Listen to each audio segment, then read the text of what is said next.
This video will go over the beginning of the review for test number 1. You are asked to name the x and the y-intercepts. X-intercept is where the graph crosses or touches the x-axis. Y-intercept is where the graph crosses or touches the y-axis. This is the point -2, 0. You can name that as your x-intercept, or you can just say x equals -2.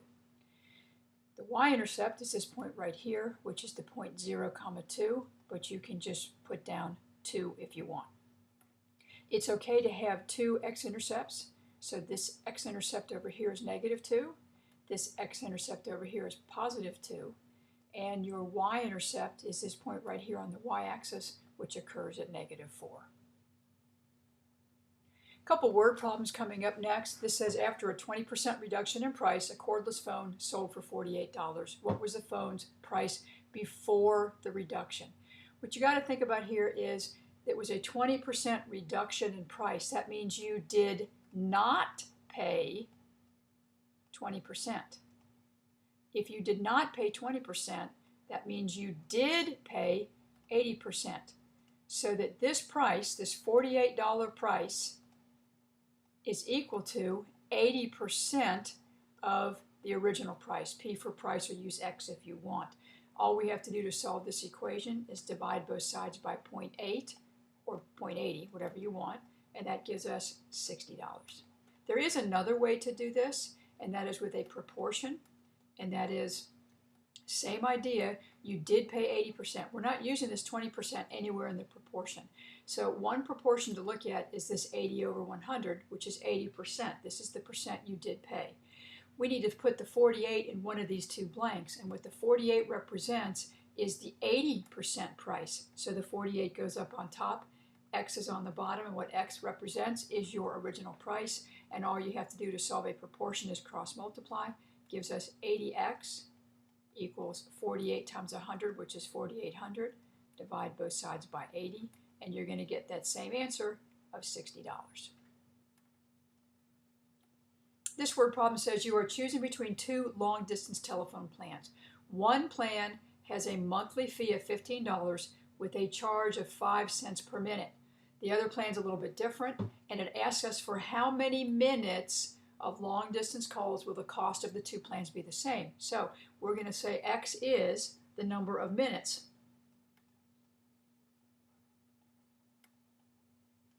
So for this first plan, call this plan 1, we have a $15 cost right off the bat, plus a 5 cent per minute, which is 0.05 times X. For your other plan, plan 2, it is a $5 charge right off the bat, but they charge you a little more per minute. And what you are asked is for how many minutes will the two plans be the same, and what same refers to as equal. So I just have to set up this equation. 15 plus 0.05x equals 5 plus 0.07x, and solve the equation. Get your x's together, so subtract 0.05x from both sides gives you 0.02x. Subtract 5 from both sides will give you 10 over here on the left side. Divide both sides by 0.02, and we get 500 minutes. So at 500 minutes, either plan is the same. Use algebra, not your calculator, to write the expression in standard form. I'm going to do these in a little bit different order. I'm going to start with number 7 because it's the easiest. This is just combining your like terms. So the minus is going to tell me to distribute that negative. So this is 9 minus 5i minus 2 minus 3i. So 9 minus 2 is 7. A negative 5i and a negative 3i is negative 8i. And that's all there is to it. You're asked to put it in standard form. Standard form is a plus bi form, and that was perfectly in that form already. Skipping over here to do this one, this is just a plain old FOIL problem. So 4 times 2 is 8. 4 times 5i is 20i. Negative 6i times 2 is negative 12i. I'm sticking it underneath here because I'm going to run out of room. And then negative 6i times 5i is negative 30i squared. So we have 8. 20 minus 12i is 8i minus 30i squared. We can't leave that like that. Recall that I squared, we can cross this out and change the sign because I squared equals negative 1. Negative 30 times negative 1 is what turns this into positive 30. So this is just a little shortcut. Cross out the I squared, change the sign of the coefficient, and now we've got those like terms we can put together, which will make 38 plus 8i. Be sure you put it in standard form, which is to have that I part at the backside. The one that requires a little more work is this one here. To clear out this denominator, you must multiply by the conjugate. 3 minus 4i, conjugate is 3 plus 4i.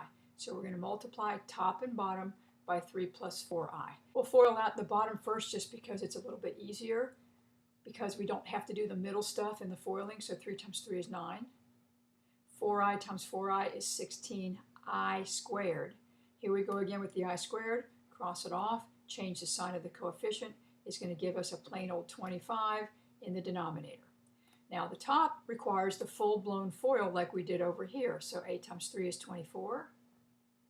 8 times 4i is 32i. 2i times 3 is 6i.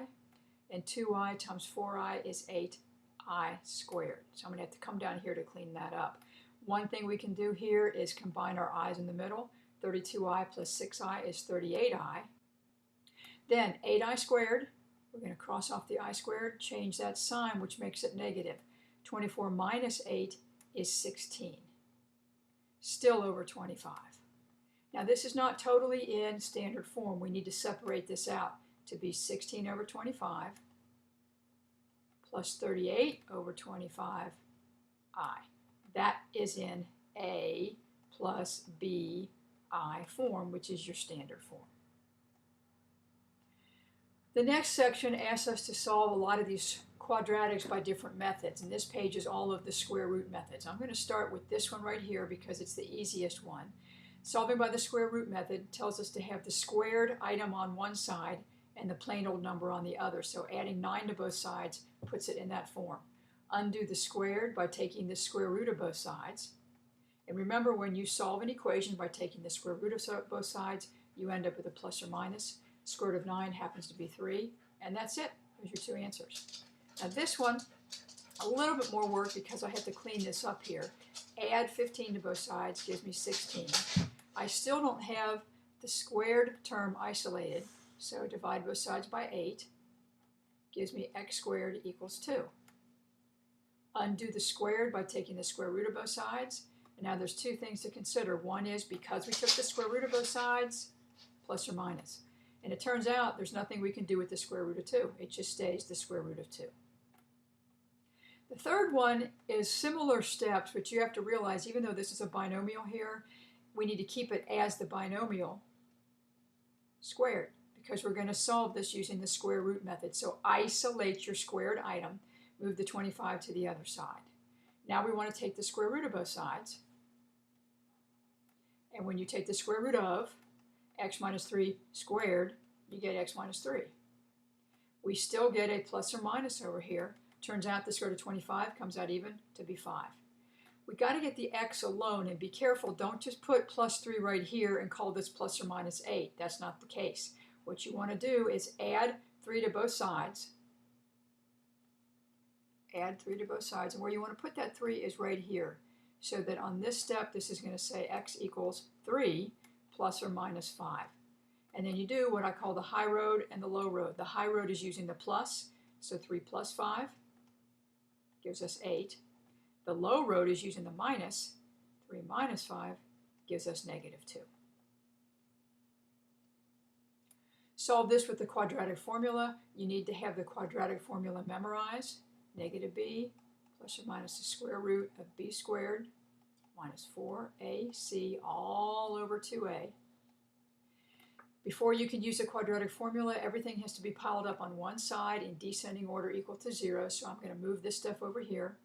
And I have 2x squared plus 4x, because when I move it to the other side, I must change its sign, minus 3. The other thing you might want to do once you have put it in the right form is go over here and name your a, b, and c just to keep straight. A is 2, b is 4, and c is negative 3. And then we can start stuffing into the quadratic. So this is negative 4 plus or minus 4 squared minus 4 times a, which is 2, times c, which is negative 3, all over 2 times 2. Out here on the outside, negative 4 hangs around. 2 times 2 on the bottom is 4. Now this part inside here, you can type directly into your calculator. Don't make an arithmetic mistake by trying to do it in your head. Type it in the calculator. So all of this in the calculator is going to be 40. Still the square root. And you're not finished. You need to do a factor tree on 40. So 40 breaks into 2 times 20. 2 is prime, so we circle it. 20 breaks into 2 times 10. 2 is prime, so we circle it. 10 breaks into 2 times 5, and they're both prime. And now when you're at this step, you are looking for pairs of identical factors. I have a pair of 2's. For each pair of 2's, 1, 2 comes outside the radical. 2 times 5, there's no pairs, is 10, it stays inside. So at this point, you're looking at this solution. And you're still not finished. Remember, if you've got a common factor between those three, call that the triangle trick, you can divide out that common factor. So 2 goes into all of those. 2 into that 4 is 2. 2 into 2 is 1. 2 into 4 is 2, which gives me negative 2, plus or minus 1 times the square root of 10. I don't need that 1, all over 2.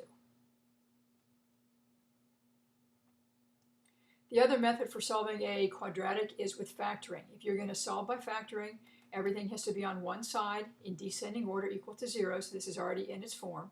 There are multiple ways for factoring that kind of equation. What I showed you in class is this. We pretend the 2 isn't there, so we think about x squared minus 11x, but we take the 2 that was there and multiply it times 15, gives us 30.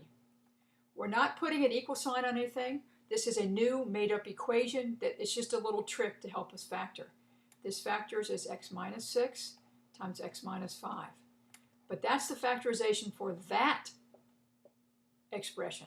I need to go back and take that 2 and divide it out. Why am I dividing it out? Because initially we multiplied by that 2 to create that 30, so we're just going back and we are dividing. A couple things can happen here. This happens to divide out, so this gives me x minus 3. This does not divide out, so I slide that 2 in front, and this is the binomial 2x minus 5. That is the factorization for the original problem. You can use another method if that's what you want, but that's a nice one that works. Once you have it factored equal to 0, you set each of those factors equal to 0 and you solve.